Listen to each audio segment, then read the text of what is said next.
بسم اللہ الرحمن الرحیم۔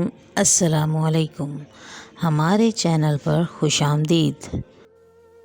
ایک وقت تھا جب لوگ نیکی کا صلہ ملنے کی امید لگایا کرتے تھے، محنت اور مشقت کے نتیجے میں ملنے والی برکت اور سعادت کو ہاتھوں ہاتھ سمیٹا کرتے تھے، مگر آج کا ہر دوسرا انسان اس بات پر متفق ہو چکا ہے کہ آج کے اس دور میں نیکی اور بھلائی کا صلہ کچھ بھی نہیں، اور اسی یقین پر چل کر انسان نیکی کرنا چھوڑتا جا رہا ہے۔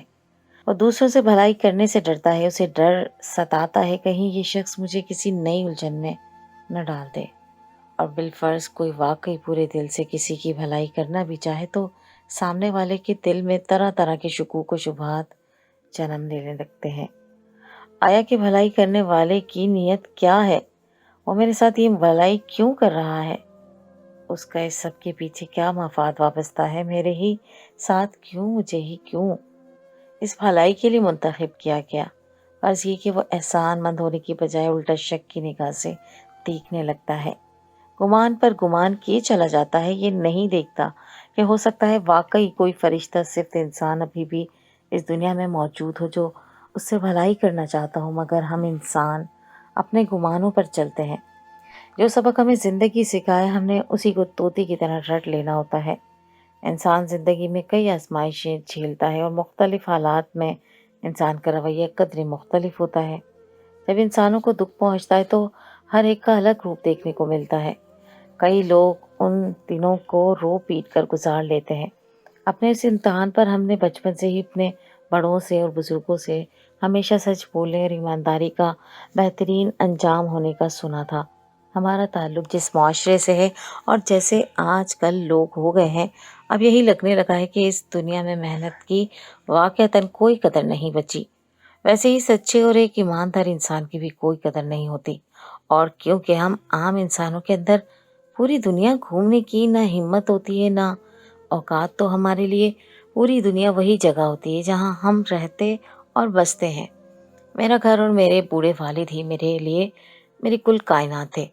میں یہی مان چکا تھا کہ اللہ کے ہاں بے شک ایمانداری اور سچائی کا بہترین اجر ہے، مگر دنیا میں ایمانداری کا کوئی فائدہ نہیں، الٹا انسان کو ذلیل کیا جاتا ہے، پریشان رکھا جاتا ہے۔ مگر میرے خیال کو ترکی کے ایک دیہی علاقے میں رہنے والے ایک انسان نے کچھ ایسے غلط ثابت کیا تھا کہ میں دنگ رہ گیا تھا، اور آج بھی اس واقعے کو سوچتا ہوں تو اپنے احساسات اور جذبات کو تصور کرتے ہی مجھے جھرجھری آ جاتی ہے۔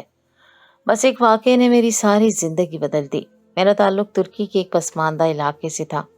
میں نے محنت مزدوری کو ہی زندگی کا مقصد مانا ہوا تھا۔ میرا گھرانہ بہت بڑا اور محنت کش تھا۔ ہم 4 بھائی تھے اور ہماری 4 ہی بہنیں تھیں۔ ہمارے والد نے ہم سب کو دنیاوی تعلیم کے ساتھ خود اخلاقیات سکھائی تھی اور دینی تربیت کی تھی۔ میری بہنیں میری ماں کی طرح ہی سادہ مزاج اور نہایت سلجھی ہوئی لڑکیاں تھیں، اور وہیں جھوٹ، دھوکہ اور بے ایمانی سے ہم سب کو کوسوں دور تھے۔ مگر کبھی کبھی انسان کو حالات فطرت سے ہٹا دیتے ہیں اور تربیت بھی زندگی کے کچھ حصوں میں ناکام ہو ہی جایا کرتی ہے۔ میں نے بھی اپنی زندگی میں کچھ ایسے حالات جھیلے تھے کہ میں ایمانداری اور سچائی نامی چڑیا کو بھولا بیٹھا تھا۔ والدہ بزرگی میں آتے ہی دل کے مرض میں مبتلا ہو کر بستر کی ہو کر رہ گئیں۔ عمر بھر کی تھکن تھی جو ایک ساتھ ان پر حملہ آور ہوئی تھی۔ وہ کچھ عرصہ بستر پر ہی لاغر پڑی رہی اور پھر خالق حقیقی سے جا ملی۔ ہمارا غم بڑا تھا۔ ہماری ماں ہمارے لیے گھر کی چھت کی طرح تھی جس پر ہمارے پورے گھر کی عمارت انحصار کرتی تھی۔ ہم دکھ میں مبتلا رہے۔ بوڑھا والد ساتھی کے بچھڑ جانے پر غم میں گھل کر رہ گیا۔ باپ کی جگہ میرے بھائیوں نے مجھے بھی باتوں باتوں میں کام کاج کر کے گھر میں راشن ڈلوانے کا کہہ دیا۔ حالانکہ ایسا بالکل نہیں تھا کہ میں کام چور تھا یا اپنی موجودگی میں بوڑھے باپ کو محنت مزدوری پہ بھیجتا، وہ بھی تب جب وہ اتنے بڑے غم سے گزر رہے تھے۔ میں گھرانہ بڑا ہونے کی وجہ سے اوائل عمری سے ہی کمانے کے چکروں میں پھنس گیا تھا، اور اسی کوشش اور لگن میں میں نے زندگی کے 8 سال محنت مزدوری میں کاٹ دیے تھے۔ مگر فرق اتنا تھا کہ میں باقاعدہ اپنی آمدنی گھر کے اخراجات پورے کرنے میں نہیں لگاتا تھا۔ میں جو تھوڑا بہت کماتا تھا وہ سب اپنی بہنوں کی چھوٹی چھوٹی خواہشات کو پورے کرنے میں لٹا دیتا تھا،